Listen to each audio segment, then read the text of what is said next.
বন্ধুরা, সবাই নিশ্চয়ই চিনতে পারছেন, এটা একটা ঢেঁকি, কাঠের ছোট্ট ঢেঁকি। ঢেঁকিটি আসলে শোপিস হিসেবে ব্যবহার করা যায়। এটি কিনেছিলাম একটা মেলা থেকে। এটাকে একটু রং করার চেষ্টা করছি। তো প্রাথমিকভাবে উপরটা সবুজ রং, নিচটা নীল রং। নীল রংটা অত ভালো হয়নি আসলে, লাল এবং এই যে হলুদ কালার দিয়ে ছোট ছোট ফুল এঁকে দেব। তো কাজটা শুরু করা যাক।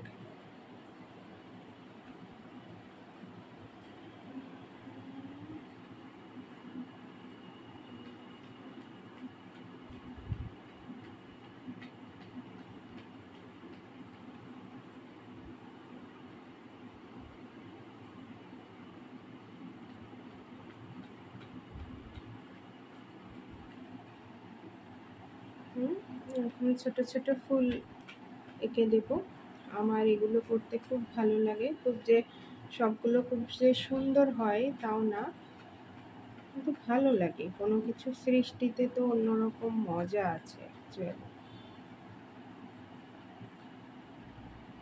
এগুলো সব অ্যাক্রিলিক কালার, যেটাকে আমরা ফেব্রিক কালার বলি। এটা রেডি করার প্রয়োজন হয় না, সরাসরি ইউজ করা যায়। মূলত এটা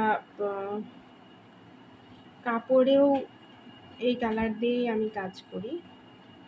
কাপড়ে আরেকদিন দেখাবো। ছোট ছোট জামা, বাচ্চাদের জামা, বড়দের জামা, ছোট ছোট ফুল আঁকলে বেশ ভালোই লাগে।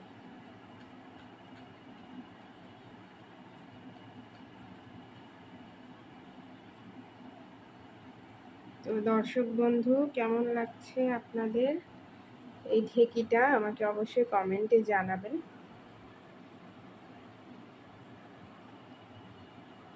ঢেঁকি গ্রাম বাংলার ঐতিহ্য।